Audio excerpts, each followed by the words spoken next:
E essa época de Natal aqui é uma época de muita profusão na mesa das famílias brasileiras, né? Pelo menos a gente espera que esteja sendo assim. Frutas, carnes, a família reunida, toda aquela liturgia do Natal também reflete naquilo que a gente compartilha com a família, com os amigos, e a agricultura está muito ligada a isso.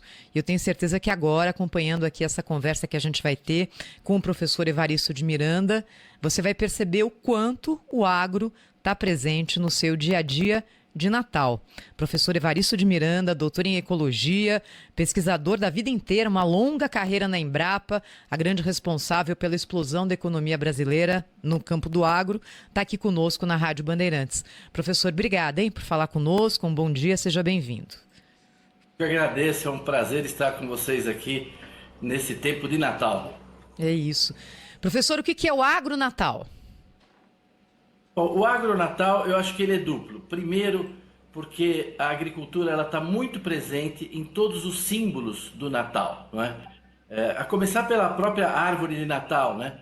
Nós produzimos centenas de milhares de pinheiros, de tuias, enfim, de diversas árvores em todo o Brasil, os viveiristas, né? E isso mobiliza um grande mercado, né? E permite às famílias fazerem as suas árvores de Natal, né?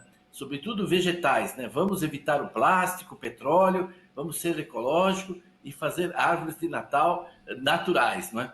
Também ela produz muitos enfeites de Natal. Aqui atrás de mim tem a poinsettia, essa flor do Natal. Só a Olambra, nessa época, comercializa mais de 2 milhões de vasos que entram na decoração de centros comerciais, shopping centers, também nas casas, etc.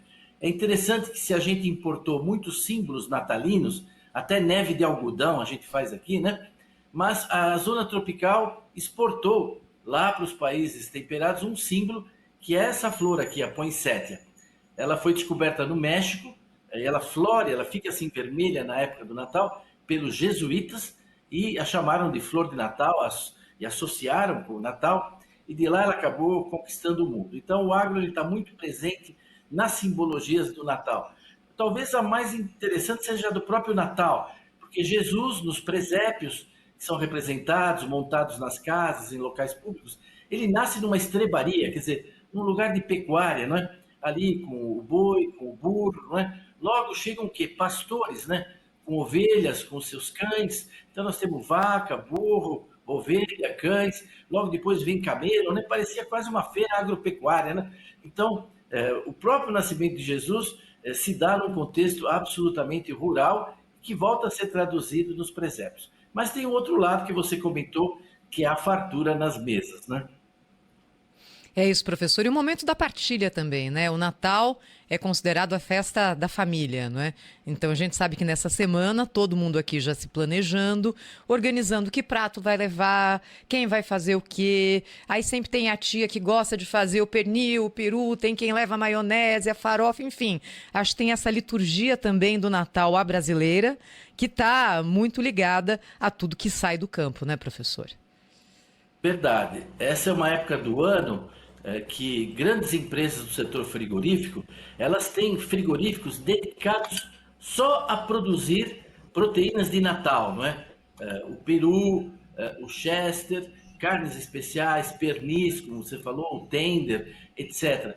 Então há um grande esforço do mundo rural e que permitiu democratizar, né, o acesso a essas proteínas. Para quem está nos assistindo, para ter uma ideia, em 1970, o brasileiro consumia, em média, dado do IBGE, 3 quilos de frango por ano. O ano passado, ele consumiu 46 quilos, em média, por ano. Então, o aumento do consumo de proteínas é grande no Brasil, especialmente no dia de Natal. Mas é claro que também nós temos aí todas as frutas, porque estamos nos trópicos e agora é momento de colheita. Então, temos uma grande diversidade de frutas, sobretudo uvas, pêssegos, etc. Né? Temos também coisas como o panetone, né? O Brasil tem uma empresa aqui no Brasil, a principal, ela produz só ela 85 milhões de panetones, né? Quando se juntam todas essas empresas, padarias, é quase 200 milhões de panetones. Para produzir isso, precisa mais de 400 mil litros de leite, né? Nós precisamos aí, em termos de ovos, né? praticamente 3 ovos por panetone. Então nós estamos falando aí de 600, 700 milhões de ovos só para fazer os panetones, mais o açúcar, a farinha, as frutas cristalizadas. Então o agro é quem garante mesmo essa abundância, porque levou à redução dos preços, o ganho de produtividade, né? Também as castanhas, as nozes, tudo isso é produto do agro e é o que permite as pessoas compartilhar. É tão bonito, como você disse, essa reunião eminentemente de família, né? E também onde todos se fazem presentes, né? Então, assim como Jesus se fez presente entre nós, os reis magos se fizeram presentes, levando presentes. No Natal também a gente se faz presentes, entregando presentes. E tem muita roupa, muito tecido do agro que é entregue, de algodão, etc., nessa época, não é? Muita coisa de couro, né? Calçados, bolsas. Quer dizer, o agro também está presente nos presentes. Professor Evaristo de Miranda conosco aqui no Jornal Gente desse sábado. Professor, já que a gente está falando aqui dessa proximidade do Natal, o ano terminando, presentes, o agro brasileiro trouxe bons presentes para o povo brasileiro nesse ano? Ah, com certeza, não é? Porque todos os anos nós aumentamos a produção e a produtividade, né? E nem sempre com o devido apoio, a devida sustentação por parte das políticas governamentais. Esse ano, o setor do leite, por exemplo, foi muito prejudicado. Então, ele teve más notícias da parte das políticas governamentais, permitindo importação de leite em pó, enfim, uma série de coisas, uma concorrência desleal com os produtores de leite do Brasil, mas mesmo assim, nos outros setores, né, o agro trabalhou muito, entregou uma grande safra, vai entregar de novo uma grande safra. Quer dizer, hoje quem coloca alimento seguro, de qualidade, na mesa dos consumidores brasileiros são os produtores. Para dar um único exemplo, nós tivemos esse ano um caso de gripe aviária, não é? Num criadouro moderno, né? E em 28 dias isso foi controlado e nós continuamos um país isento de gripe aviária. A Europa só esse ano já teve mais de 1.200 casos de gripe aviária. E não é um continente pobre, nem é um continente que não tem tecnologia. Mas isso mostra o nível de produtividade, de segurança alimentar, não é? Nós temos realmente produtos de qualidade, né? Outro dia todo mundo deu risada aqui numa conversa, quando uma pessoa que disse que não comia carne de porco porque tinha medo de se contaminar com alguma coisa. Ou seja, essa pessoa está vivendo 80 anos atrás, 50 anos atrás. Não tem coisa mais segura do que é hoje o mercado de proteínas no Brasil. Professor, dentro do que se esperava no começo do ano, em termos de produtividade, e aí falando especialmente de grãos, não é? Porque hoje é o principal produto de exportação do Brasil. O ano de 2025 foi um ano bom para o agricultor? Foi um ano razoavelmente bom para o agricultor, um pouco difícil para o Rio Grande do Sul, que viveu condições climáticas difíceis, e é uma sucessão já de 4 anos se abatendo sobre o Rio Grande do Sul. E ali onde a gente esperaria, não uma ajuda, não uma prorrogação de crédito, você esperaria do governo federal um verdadeiro plano Marshall, né? Para tirar o Rio Grande do Sul dessa grave situação que ele está, não aconteceu praticamente nada, né? Mas tirando assim o Rio Grande do Sul, um pouco uma outra região, nós tivemos uma safra excepcional. E estamos caminhando para uma grande safra de novo, porque conseguimos esse ano plantar a soja cedo. Essa soja, em breve, vai começar a ser colhida e isso vai permitir plantar essa grande safra de milho cedo, não é? Então, assim, aparentemente, salvo 2 questões pontuais, tivemos uma grande safra no ano que passou e teremos de novo uma grande safra esse próximo ano, que começa logo aí. Professor Evaristo, antes de seguir aqui na conversa, eu queria só pedir uma explicação para o senhor. Eu sou nascida e criada no meio urbano, então eu tenho pouco conhecimento das coisas do campo, infelizmente. E me deslumbro muito com isso tudo. E acho que boa parte aqui dos nossos ouvintes pode ter uma história parecida. Então eu queria que o senhor voltasse um pouquinho para trás e contasse para a gente como e por que o centro-oeste do Brasil, de repente, virou esse cenário de maior produtor mundial de soja e de outros grãos também. O que é que tem de lá de tão diferente? Se você permitir, eu vou voltar até um pouquinho mais para trás. Claro. E lembrando que nesse mês de dezembro, nós festejamos os 200 anos do nascimento de Dom Pedro II.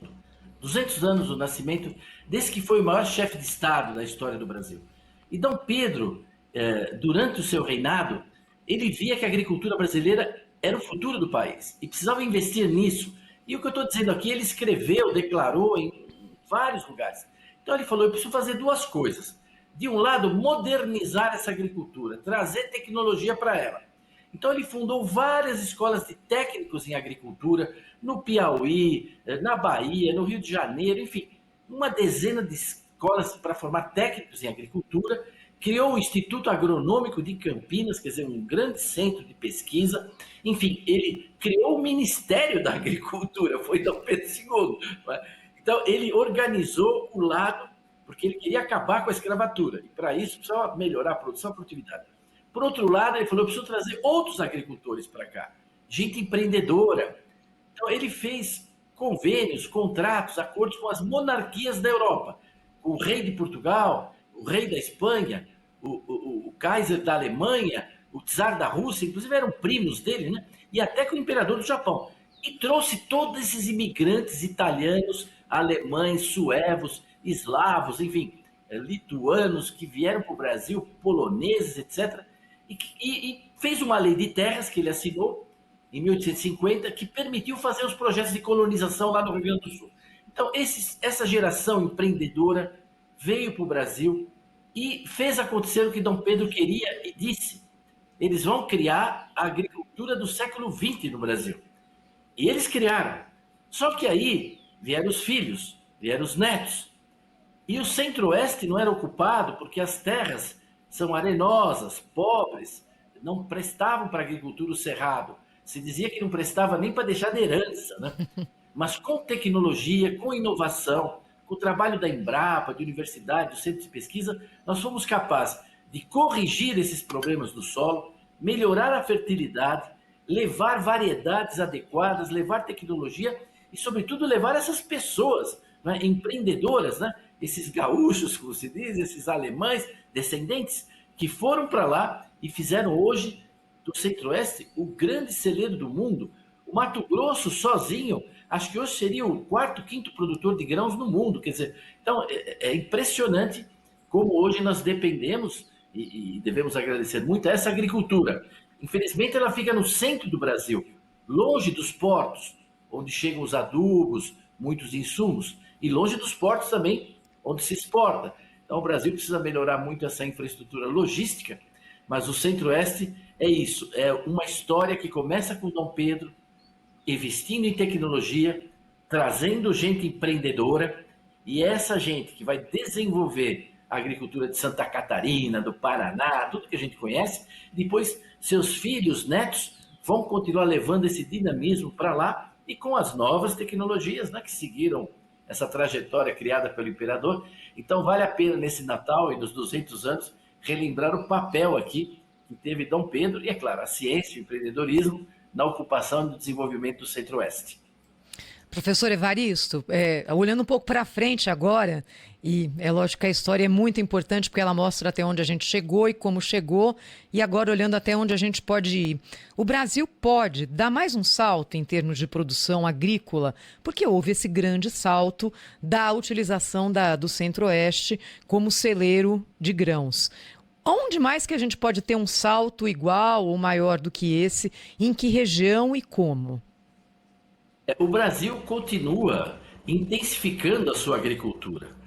Nós temos ainda muita terra para ser ocupada, mesmo com as restrições severas do Código Florestal, que só permite usar 20% das terras na Amazônia, não é? Nós temos áreas para ocupar na Amazônia, nós temos áreas para ocupar, estamos ocupando no Piauí, no Maranhão. Então, nesse momento, tem um grande desenvolvimento da agricultura acontecendo no Piauí, pouca gente acompanhando isso, mas está se criando lá, não é, usina de etanol de milho, está se criando lá frigoríficos, verticalizando a produção. Então, eu creio que nos próximos anos, assim, falando do curto prazo, né, nessa região ali do norte do Mato Piba, Tocantins, Piauí, Maranhão, e entrando no Pará, não é, no nordeste do Pará, etc., que Dom Eliseu e também lá para baixo, Paraupebas. Essa é uma região que nós vamos ainda assistir um grande desenvolvimento da agricultura. As áreas de pastagem planas, quando o relevo permite, estão todas sendo transformadas em áreas de agricultura. A associação lavoura-pecuária, né, permite trazer uma sinergia onde a gente produz tanto carne como grãos, etc. Então, falando de territórios, eu acho que é por aí. Por outro lado, nós temos essas tecnologias de associação lavoura-pecuária, de verticalização, não é? Etanol de milho, enfim, coisas que trazem ganhos de produtividade significativos, que estão já ocorrendo em Rondônia, começam a ocorrer lá no Acre. Temos muito ainda para progredir no Brasil. Nossa, é enorme o cenário de desenvolvimento. Isso sem falar da irrigação, que tem uma perspectiva de crescimento enorme, né? Quando alguém me fala das incertezas climáticas, eu falo que a gente tem que fazer 5 coisas. Em primeiro lugar, irrigar. Em segundo lugar, irrigar. Em terceiro lugar, irrigar. Quarto lugar, irrigar. E quinto, precisa levar energia elétrica, precisa fazer uma série de outras coisas, né? Mas esse é um setor que o Brasil pode ainda evoluir muito, está evoluindo, né? A irrigação é um salto quântico também na produção agrícola, é um salto quântico. É 3 colheitas e meia por ano, alta produtividade, por aí vai, né? A gente está conversando com o professor Evaristo de Miranda, doutor em ecologia aqui na Rádio Bandeirantes, falando sobre o ano na agricultura e sobre esse fim de ano também. Professor, a discussão política em torno de assuntos ligados ao campo, à agricultura, à energia limpa, passou também pela realização da COP30 em Belém do Pará no mês de novembro. O que ficou dessa COP, na opinião do senhor? Uma opinião muito pessoal, mas eu acho que eu tenho que olhar para a COP, não é?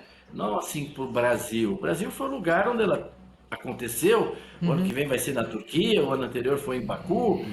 Então, claro que o país sempre tem um envolvimento com isso. Mas, assim, a COP, essa COP, eu acho que ela anunciou o fim do acordo climático, porque nós estamos decaindo nessa temática. Primeiro criamos o protocolo de Kyoto. Os países ricos deveriam reduzir suas emissões e ajudar os pobres. Nada disso aconteceu. Eles não reduziram e não ajudaram os pobres.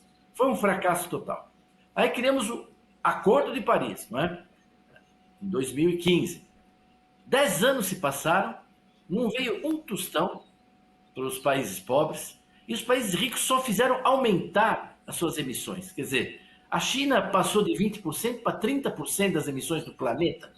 Os Estados Unidos saiu completamente fora da agenda climática, não vai financiar nada, então não tem dinheiro. A Europa não tem como financiar disso, a Europa aumentou as suas emissões por causa da crise com a Rússia, apelando e criando cada vez mais usinas de carvão. As metas de redução de emissão da China são 0 há anos, os Estados Unidos também. Quer dizer, esses 3 aí, eles representam mais de 60% das emissões. E quem vai financiar, então, os pobres na transição climática? Então, não é falando especificamente do Brasil, mas falando desse mecanismo. Quer dizer, o Acordo de Paris não deu absolutamente em nada, não deu em nada até agora, e não vejo como, porque ele não tem financiamento, não tem ninguém para sustentar o que ele mesmo escreve, né? E agora, de forma quase delirante, falou em Belém que íamos ter mais de $1 trilhão de ajuda por ano, né? Isso aí é mais de 2, 3 vezes o orçamento da ONU. É uma coisa que não existe. Os Estados Unidos não vai financiar. E pior, os financiadores privados, como o Bill Gates, que era o maior financiador privado do Acordo de Paris, saiu fora também, né? E fez declarações até nesse sentido. Então, assim, da COP, eu acho que ela anunciou não um mapa para o fim dos combustíveis fósseis, que ficaram completamente fora da agenda, mas um mapa para o fim do próprio Acordo de Paris, do meu ponto de vista, né? Professor Evaristo, só vê viabilidade, pelo que existe até agora, em termos de volume, de ganho, de custo financeiro, para que a substituição de combustíveis fósseis tenha uma base também em combustíveis com base no agro, em termos de combustíveis menos poluentes? O que já se mostrou viável até agora? O Brasil é um exemplo disso, né? Se ele não é um modelo, no mínimo ele é um exemplo, porque ele tem toda a história do etanol de cana-de-açúcar, tem agora o etanol de milho, o etanol de sorgo, de outros produtos, né? O Brasil tem toda a parte do biodiesel, com os óleos vegetais, sobretudo o óleo de soja, mas também resíduos gordurosos, vamos dizer assim, graxos de produção animal. Quer dizer, o Brasil tem muito a mostrar nessa área. Mas, em geral, assim, falando em termos ecológicos, a produção de energia na agricultura precisa de culturas de ciclo longo, como a cana-de-açúcar, não é? Como a mandioca, como o dendê, culturas de ciclo longo, muitos meses de fotossíntese para acumular energia. E mesmo quando a gente tem ciclo curto, nós fazemos soja e milho, quer dizer, a gente faz óleo para biodiesel e faz para etanol. E essa condição limita bastante a produção de biocombustíveis nos países temperados. Mas para a zona intertropical, muito pode ser feito, muito pode ser avançado. Acho que o Brasil tem programas que podem crescer muito mais aí, o RenovaBio, enfim, nós temos muitas coisas nisso, não paramos de progredir nisso.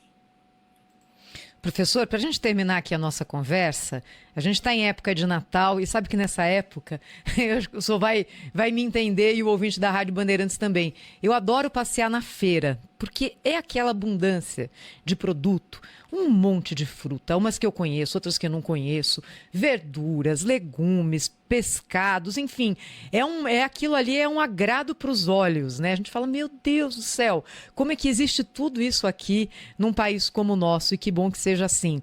E eu acompanho as suas colunas e vejo que o senhor fala muito sobre novidades, sobre tendências e sobre notícias surpreendentes também de produção agrícola no Brasil. Então, pensando nesse espírito agora de Natal, de compartilhar, queria que o senhor compartilhasse conosco algumas dessas características da agricultura brasileira e alguns fatores que podem surpreender o ouvinte aqui da Rádio Bandeirantes.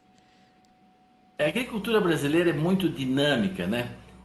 Se alguém disser para quem está nos assistindo que ele conhece a agricultura brasileira, é porque ele acabou de estudar ontem à noite, né? Tarde da noite.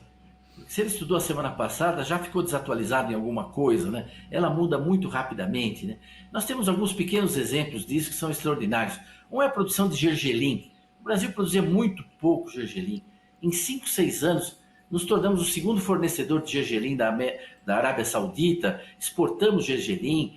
Pega a região de Canarana, no Mato Grosso, não tinha gergelim há 10 anos, hoje tem lá quase 100 mil hectares de gergelim, máquinas sendo desenvolvidas, e o gergelim entrando também na nossa cozinha, num monte de coisa, né? Nós estamos começando também no Brasil, coisa surpreendente, produção de trufa, né? Esse cogumelo que é caríssimo, né? De 25 mil a 60 mil Aonde reais que tem o trufa quilo. no Brasil, professor? Essas são matérias que eu estou publicando agora nesse final de ano. Nós temos a primeira fazenda de sistema tropical de produção de fruta, um fazendeiro ali na divisa de Amparo com Morungaba, no estado de São Paulo, que já plantou cerca de 8 hectares de carvalhos, avelaneiros, nogueiras, inoculados com trufas, com o pessoal de microbiologia do Rio Grande do Sul, e se esperava que ele ia ter trufas daí 6, 8, 10 anos, se tivesse, mas já no segundo ano ele já obteve trufas do tamanho de ervilhas. Então o Brasil está evoluindo em muita coisa, assim. Então é uma agricultura empreendedora, que não tem medo do risco, enfrenta dificuldades, ela tem uma fé muito grande, né? E nos períodos de dificuldade, mais fé ainda. Se você permitisse, eu queria comentar, concluindo aqui, sobre Claro. um símbolo do Natal que eu gosto muito. E é talvez o símbolo mais público do Natal. Porque o presépio é dentro de casa, a árvore de Natal é dentro da casa, essa ceia que nós mencionamos é dentro de casa. Mas existe um símbolo que a gente põe para fora. Do lado de fora da casa, na porta, a gente coloca uma guirlanda, né? E a guirlanda, ela é um símbolo interessantíssimo do Natal. Primeiro que a gente, ao colocar... Essa semana eu estava num prédio, decidi descer pelas escadas, né? E passava nos andares, e em todos os andares, quase todas as casas, apartamentos, tinha essa guirlanda na porta, né? Então é um símbolo assim que você exterioriza para o mundo que você está no clima do Natal, vamos dizer assim, né? E o que é a guirlanda? A guirlanda ela é um símbolo que tem a ver com a freguesia do Ó, com a Nossa Senhora do Ó, dos Ós de Nossa Senhora, que está prestes a dar à luz. Nós temos até no canto barroco, os motetos dos Ós, enfim, tem toda uma cultura literária e também musical ligada a isso. Ele lembra o Ó, né? O círculo. A guirlanda ela é feita com duas plantas diferentes. Você entrelaça duas plantas diferentes. Por exemplo, um pinheiro com um azinheiro, um bambu com outra planta. Dois ramos diferentes são entrelaçados nas guirlandas. Pode ver, nas guirlandas tem sempre um tipo de fruta e outro tipo de folha, porque significa a união do divino com o humano, né? Deus se fez verbo, se fez carne, habitou entre nós. Então, o divino se humanizou para o homem se divinizar. E essa união do divino com o humano não foi só por 30 e poucos anos. Ela é o sem fim, o círculo não tem fim, ele é o símbolo do infinito, do sem fim. É uma união que para sempre, né? Então, essa guirlanda que evoca essa união, às vezes se coloca ali 3 bolinhas para significar a trindade, né? Se coloca uns bastãozinhos de pastor para lembrar o bom pastor, pode-se colocar frutos, né, que ela traz, mas a guirlanda, ela evoca esse sem fim, esse ó de Nossa Senhora. Em grego existem 2 Os, tem o Ó pequenininho e tem o Ó grande, o Ó mega, o ômega, né? O alfa e o ômega, o Ó mega, o grande Ó. Então evoca esse grande Ó, é um símbolo solar, né? Nós vamos estar no Natal no solstício de verão, o sol vai estar a pino aqui no sul do Brasil, muita iluminação. Então é um belo símbolo esse das guirlandas, e eu aconselho todo mundo a colocá-lo nas portas. Até o mais correto seria colocar em cima, na ombreira da porta, para que todos que entrem ali e saiam recebam a bênção desse símbolo natalino e que vem do agro também, com o material que é usado para fazer guirlandas no Brasil, e tem guirlandas belíssimas. E olha, com essa história aqui, eu me despeço do professor Evaristo de Miranda. Obrigada, viu, professor, por dividir conosco e com os nossos ouvintes tantas histórias, o seu conhecimento e acho que também a profusão que existe hoje no campo do Brasil. E um bom Natal para o senhor. Santo Natal para vocês e para todos que nos acompanham aqui. Muito obrigada.